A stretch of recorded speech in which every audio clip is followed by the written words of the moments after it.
Hello friends, నేను మీ బాంబే బార్తక్కను. పాలక్ తంబలి ఎలా తయారు చేద్దామో చూద్దాం రండి. వేడి వేడి అన్నంలో ఇలా పాలక్ తంబలి వేసుకుని తింటే ఆ రుచే వేరు.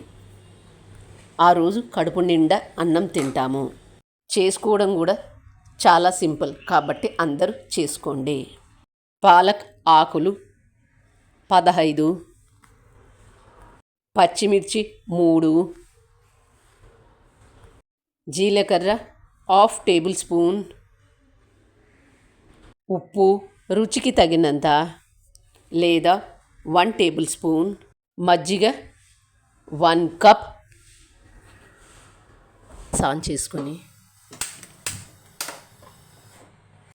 ఒక బాండీ పెట్టుకొని ½ టేబుల్ స్పూన్ ఆయిల్ వేసుకొని జీలకర్ర, పాలక్ ఆకులు, పచ్చిమిర్చి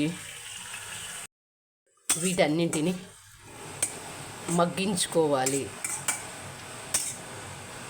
పాలక్ కేవలం ఆకులు మాత్రమే తీసుకోండి, కాడలు తీసుకోవద్దు. కంటి చూపు బాగుండాలన్నా పాలక్ను రోజు ఏదో ఒక విధంగా తీసుకోండి. ఆ కూరలంటే ఇష్టపడని వాళ్ళకు ఇలా చేసి పెట్టినట్లయితే ఇష్టంగా తింటారు. నా ఛానల్లో పాలక్ పప్పు, పాలక్ దోశలు, పాలక్ పూరీలు అన్నీ ఉన్నాయి, చూసి చేసుకోండి. పూర్తిగా చల్లారిన వీటిని మిక్సీ జార్లో వేసుకొని మెత్తగా మిక్సీ చేసుకోవాలి. ఉప్పు వేసుకొని మూత మూసి మెత్తగా మిక్సీ చేసుకోవాలి. కొద్దిగా నీళ్లు పోసుకొని మరొకసారి మెత్తగా మిక్సీ చేసుకోవాలి. ఒక గిన్నెలోకి మజ్జిగ తీసుకొని మెత్తగా మిక్సీ చేసుకున్న పాలక్ను ఇందులో వేసి కలుపుకోవాలి.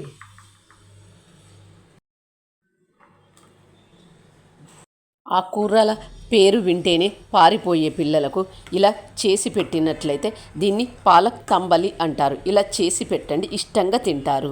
పోపు పెట్టుకుందాం. పోపు గరిటె పెట్టి కొద్దిగా ఆయిల్ వేసి, ఆయిల్ వేడైన తర్వాత తాలింపు గింజలు,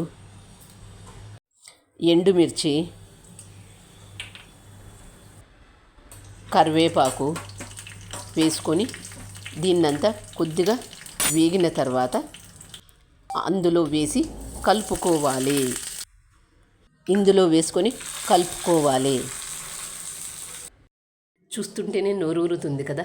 ఇంకెందుకు ఆలస్యం, మీరు కూడా తప్పక ట్రై చేయండి. మీకు ఎలా వచ్చిందో నాకు కామెంట్ చేసి చెప్పండి. Thank you for watching.